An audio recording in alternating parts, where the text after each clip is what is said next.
6번 그러자 바가와는 마가다 대신 위사카라 브라마나가 물러간 지 오래지 않았어 아난다 존자를 불러서 말했다.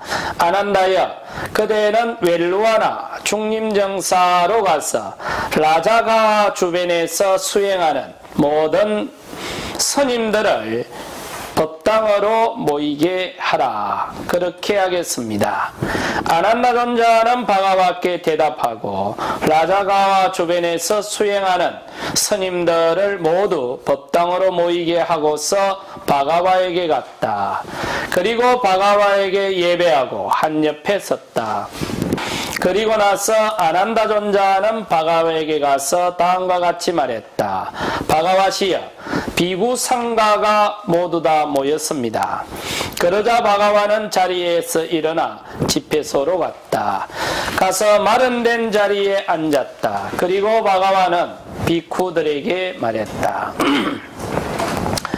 비구들이여, 그대들에게 7가지 쇠퇴하지 않는 법을 말하겠다.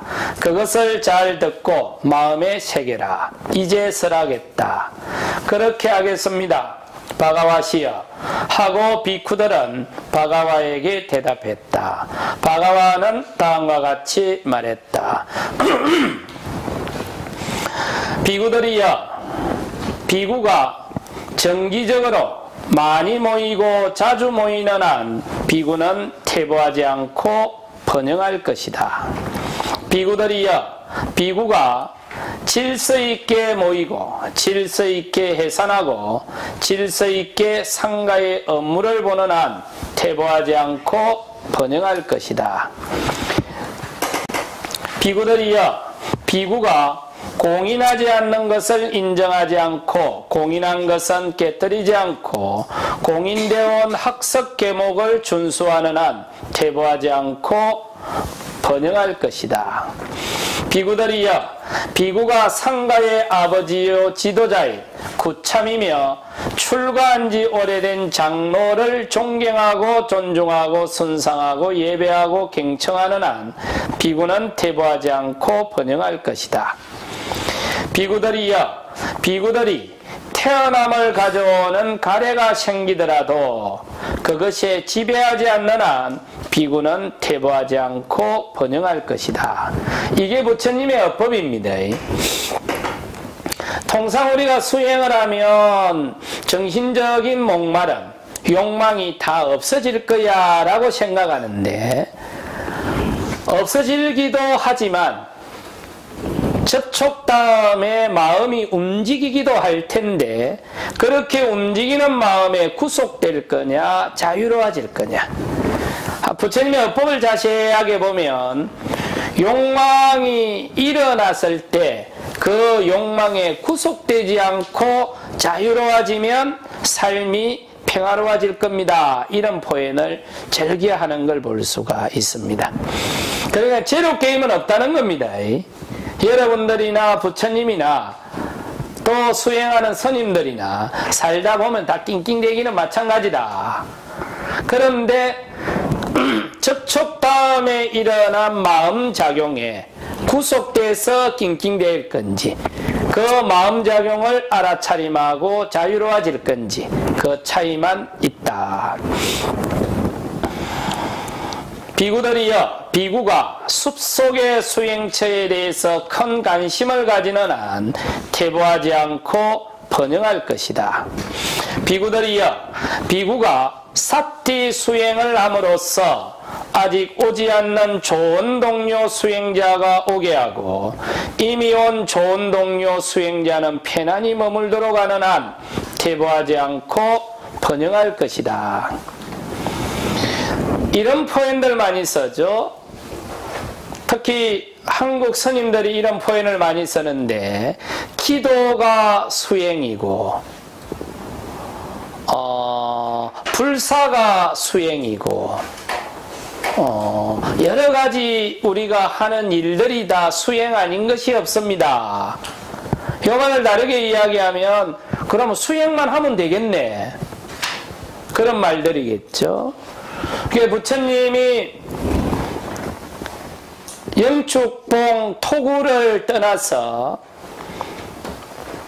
이런 아홉이 되고 이제 중림정사에 다시는 못 오고 그리고 반전평화운동을 하겠다라고 하고 떠나면서 수행자들을 모아놓고 이야기하는 것 중에 수행자가 수행처에 관심이 있고 수행을 하면 멸망하지 않을 거다.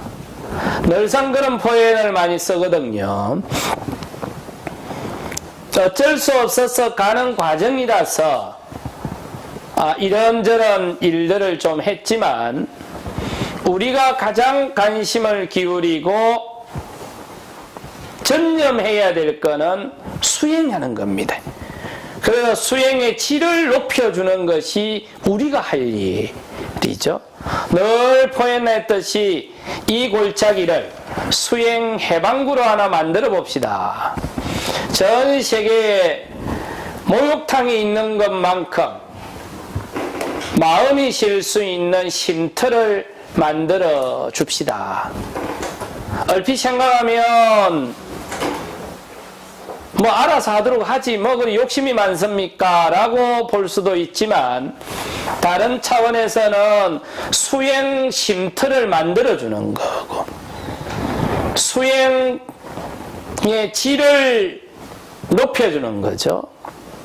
그렇게 하는 것이 불교가 망하지 않고 상가가 망하지 않는 유일한 길이다.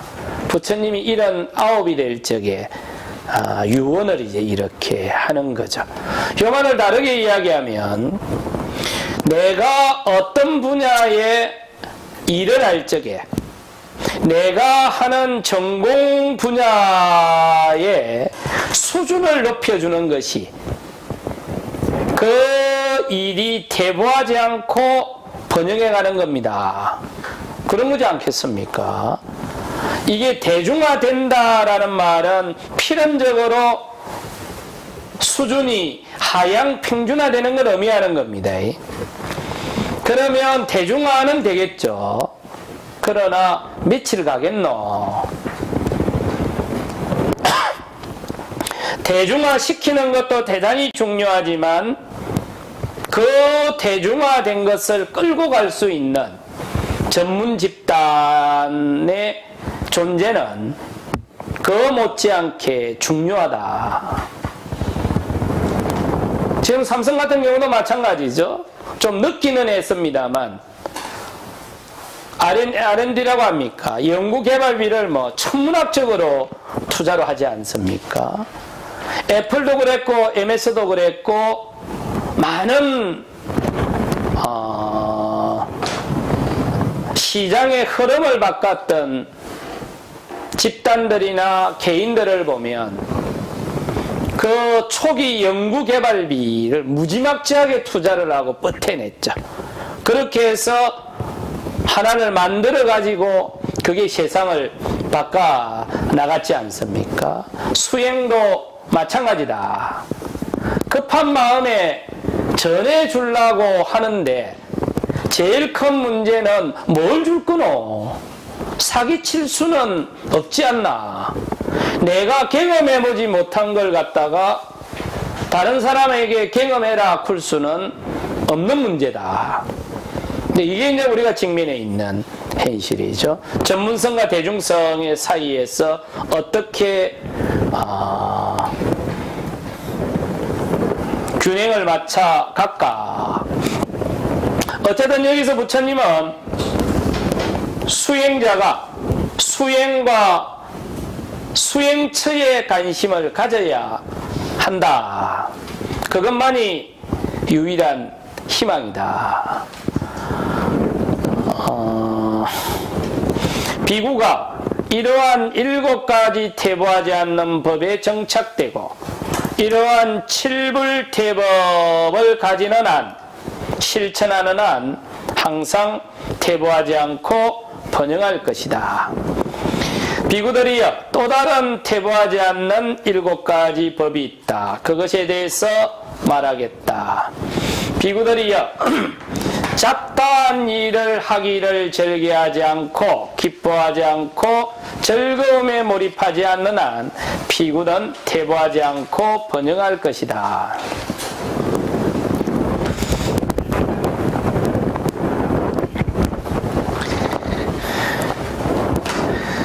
우리 주변에 보면은 스님들이 재주가 많은 사람들이 있는데